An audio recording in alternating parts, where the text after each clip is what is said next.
Bharatiya Janata party Uttar Pradesh का उपचुनाव क्या हारी, सारे के सारे सर्वे ही पलट गए। 2024 लोकसभा चुनाव आते आते भाजपाइयों का इतना बुरा हाल होगा, ये कभी नहीं सोचा होगा।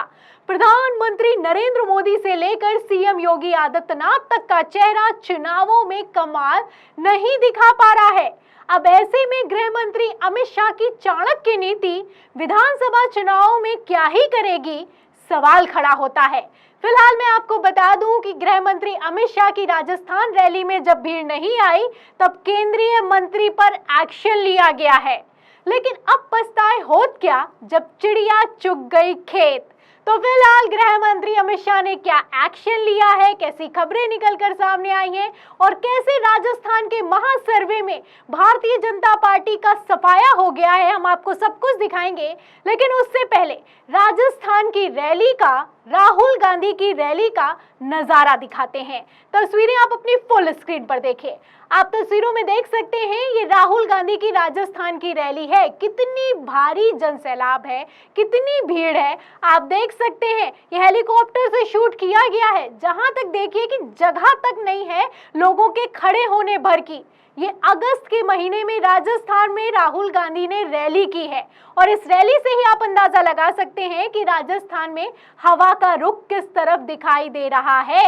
राजस्थान में विधानसभा चुनाव होने वाले हैं, जहां एक तरफ कांग्रेस कॉन्फिडेंट है, वहीं भारतीय जनता पार्टी की रैलियों में, सभाओं में कुर्सियां खाली पड़ी हुई हैं। और तो और हालत ये हो चुकी है कि अमित शाह को खाली कुर्सियों को देखकर केंद्रीय मंत्री पर एक्शन तक लेना पड़ रहा है। ये मैं नहीं कह रही हूँ, बाकायदा खबरें चलाई जा रही हैं, अखबारों में खबरें छापी गई हैं।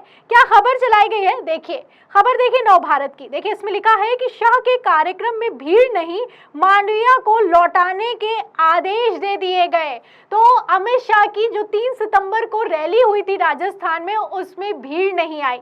आरोप पत्र को लॉन्च करने के लिए पहुंचे थे, लेकिन सामने जब देखा तो कुर्सियां ही खाली पड़ी हुई थी। और जब कुर्सियां खाली पड़ी हुई थी तो अमित शाह को तो आप जानते ही हैं, गुस्से से आग बबूला हो गए और तो और केंद्रीय मंत्री पर ही एक्शन ले लिया और कहा कि तुम वापस लौटो। क्या खबर में चलाया गया है, खबर देखिए, इसके बाद सर्वे पर आऊंगी। आगे देखिए इसमें लिखा है खबर में कि केंद्रीय गृह मंत्री अमित शाह के शनिवार को राजधानी के पंडित दीनदयाल उपाध्याय ऑडिटोरियम के कार्यक्रम में भीड़ नहीं जुटी।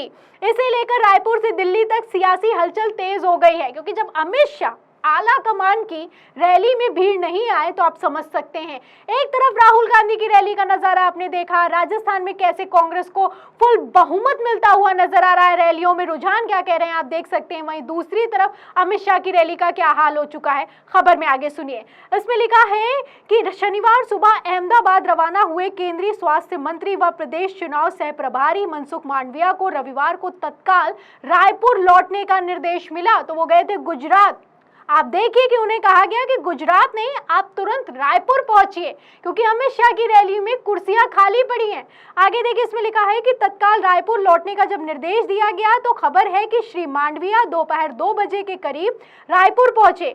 भाजपा सूत्रों का कहना है कि आरोप पत्र जारी करने को लेकर कई तरह की उदासीनता बरती गई है। तो आप देख सकते हैं, ये उदासीनता किसी और की तरफ से नहीं, बल्कि भारतीय जनता पार्टी के नेताओं की तरफ से बरती जा रही है, क्योंकि ऐसा लग रहा है कि राजस्थान में कुछ नहीं होने वाला है। ये कहीं ना कहीं बीजेपी नेता भी समझ रहे हैं। आपको बता दें कि गृह मंत्री अमित शाह की रैली थी तो पुख्ता इंतजाम किए गए, एलईडी लगाई गई, कुर्सियां लगाई गई, वो भी लाखों की तादाद में। लाखों की तादाद में कुर्सियों को तो छोड़िए, मेन हॉल तक नहीं भर पाया और अमित शाह की रैली में कुर्सियां खाली पड़ी रही। तो खबरें छापी गई और ये खबरें नव भारत ने चलाई हैं। एक और खबर देखिए छापी गई है, इसमें लिखा है, नव भारत ने लिखा है कि आरोप पत्र लॉन्चिंग में नहीं जुटी भीड़, उठ रहे सवाल। ऑडिटोरियम की खाली सीट भरने के लिए कार्यकर्ताओं को फोन करके बुलाए गए, बड़े नेताओं को बुलाया गया, कार्यकर्ताओं को बुलाया गया कि कुर्सियां भरो आके।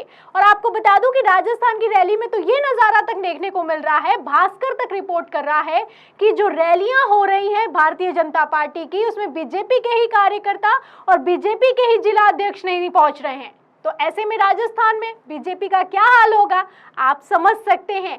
फिलहाल जहां एक तरफ भारतीय जनता पार्टी ही कथित तौर पर बैकफुट पर जाती हुई दिखाई दे रही है, जहां जनता ने कथित तौर पर बायकॉट किया है, वहीं दूसरी तरफ एक सर्वे निकलकर सामने आया है जिसने भयंकर बवाल खड़ा कर दिया है।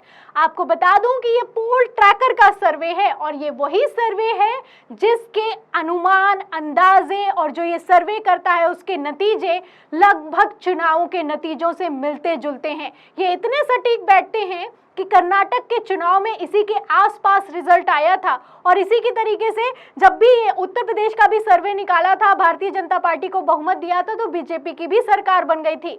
तो जब बीजेपी के फेवर में इस सर्वे के नतीजे आते हैं तो भाजपाई नेता इसे खूब शेयर करते हैं, लेकिन जब कांग्रेस के फेवर में आए हैं तो भाजपाई नेताओं को कथित तौर पर कैसा झटका लगा है, इसके लिए आप सर्वे देखिए पोल ट्रैकर का।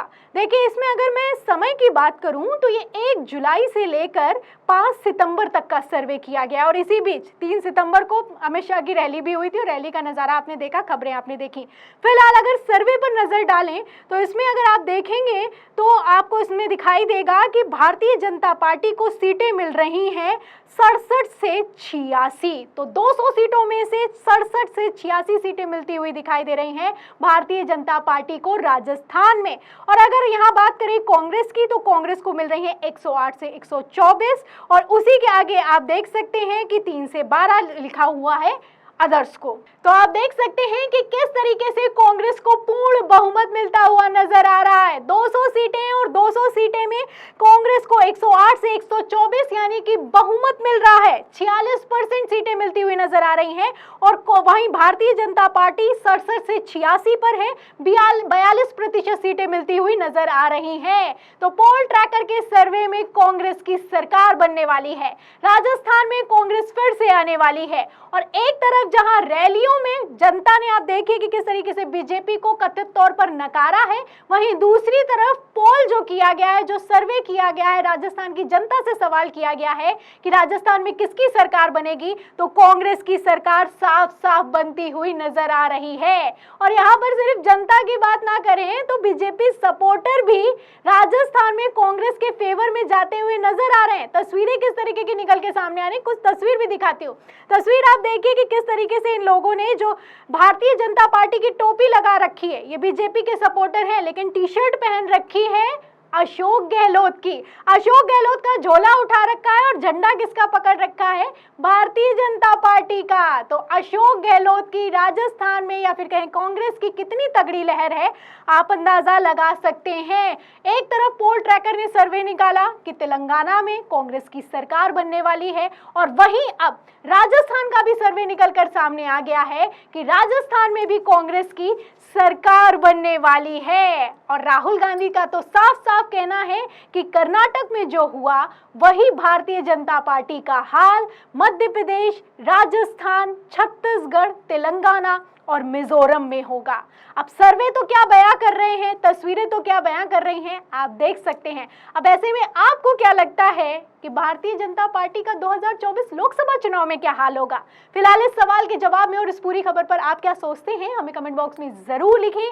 वीडियो को ज्यादा से ज्यादा शेयर करें, सब्सक्राइबर में दबाएं, बेल आइकन दबाएं ताकि हर खबर की नोटिफिकेशन आप तक पहुंचती रहे। मैं प्रियंका, आप देख रहे थे 4 PM। फिर मिलते हैं अगली खबर के साथ, तब तक के लिए धन्यवाद।